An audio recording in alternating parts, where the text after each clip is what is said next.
Nah, saya ingin membahas tentang periklanan dalam perspektif kritis, gitu.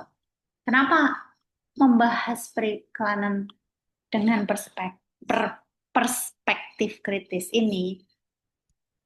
Nah, sebenarnya kalau kalian amati iklan-iklan itu kan biasanya itu dibuat sama brand. Mereka namanya brand itu pasti mereka pengennya cuan, mereka pengennya salesnya naik, mereka pengennya orang-orang itu membeli produk mereka. Sehingga mereka melakukan hmm, segala cara untuk membuat barang yang mereka jual itu apa namanya dibeli sama orang-orang. Nah, maka dari itu mereka biasanya menggunakan perspektif-perspektif yang positivistik gitu, yang artinya mereka punya strategi skala rupa untuk menarik minat orang itu membeli produk mereka.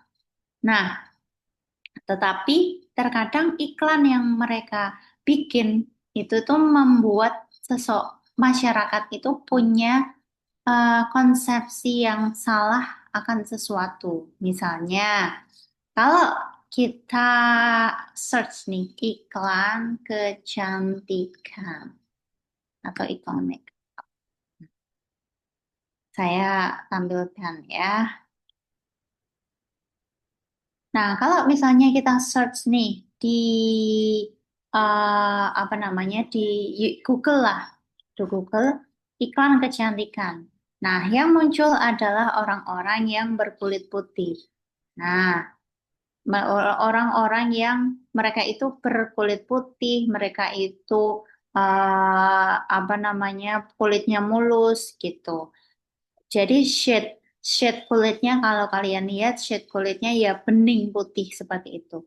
Nah, di era sekarang ini menurut saya sendiri iklan-iklan yang kayak gini yang pendekatannya terlalu positif itu malah jadi kurang works gitu. Karena ya oke, apa namanya orang itu ngerasa tertarik, tetapi untuk generasi zaman sekarang yang mereka lebih kritis, terutama Gen Z, apakah iklan-iklan kayak gini malah bikin mereka pengen beli atau iklan jenis organik yang malahan orang ngerasa relate dan pengen beli.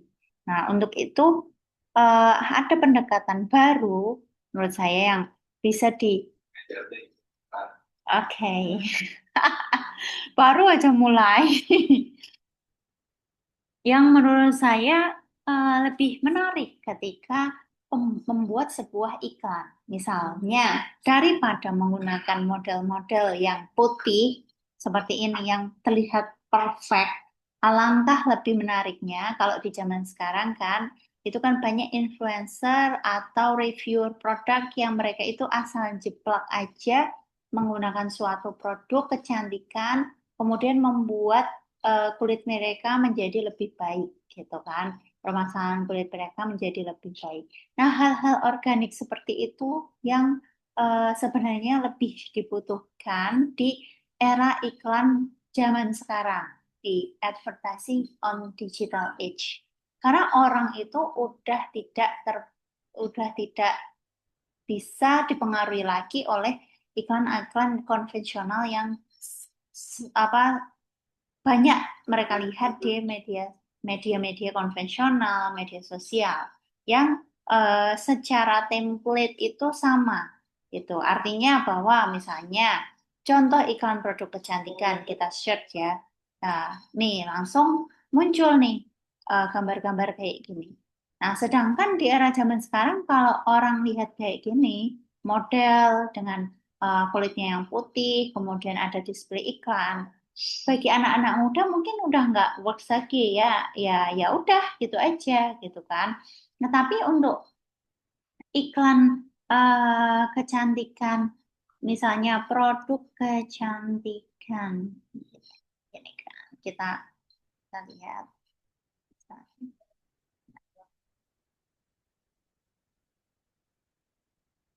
Nah, eh,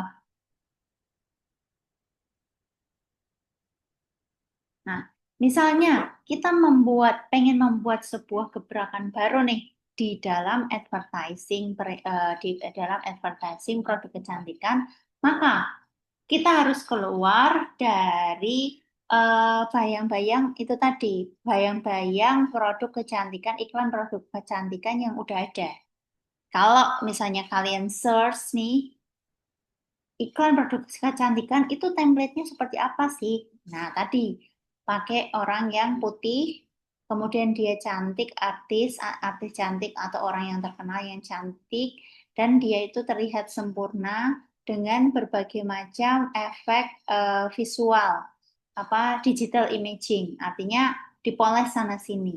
Tetapi misalnya kita pengen coba pendekatan iklan produk kecantikan yang berbeda dengan perspektif lebih kritis, maka kita bisa loh membuat sesuatu iklan yang lebih menarik lagi, terutama bagi Gen Z ini. Misalnya, eh, ada sebuah produk. Nah, misalnya dibanding membuat sebuah iklan yang sifatnya template kayak itu tadi, yang kayak sebelumnya yang saya paparkan itu tadi. Nah, alangkah lebih menariknya ketika membuat iklan yang modelnya seperti ini. That was pretty fucking rude. That was rude. That was pretty fucking rude. Nah, ini salah satu konten yang bisa dibikin menjadi sebuah iklan, ditwist menjadi sebuah iklan, di mana dia itu kan bertanya bahwa mostly shade terhadap brand lokal aku adalah shade brand lokal itu adalah shadeku.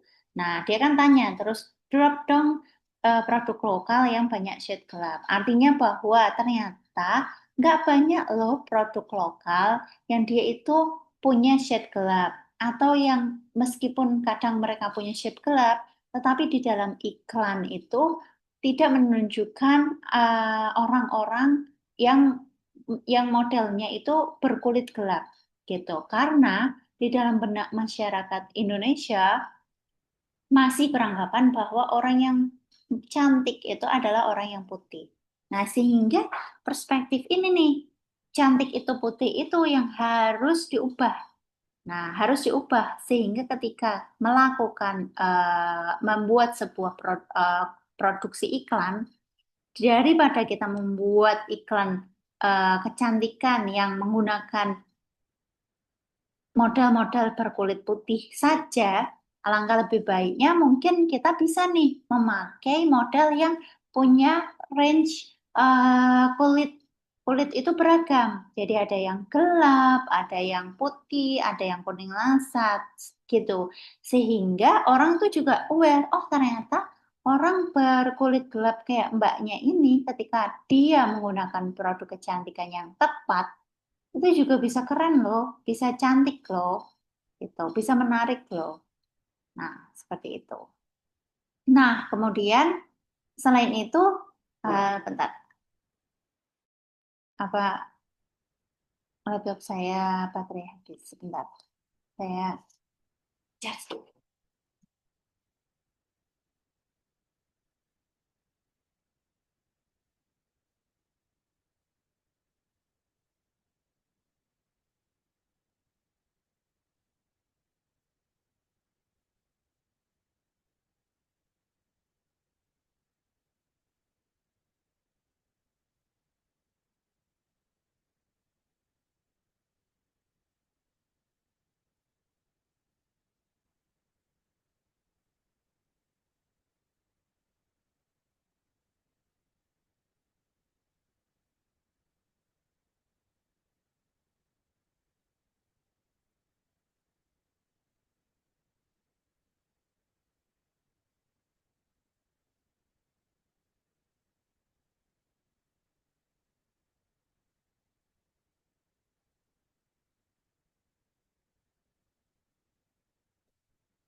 Oke, jadi eh tadi apa salah satu contohnya ya, bagaimana membuat sebuah iklan. Sebuah iklan itu dengan perspektif kritis. That's it, I'll do.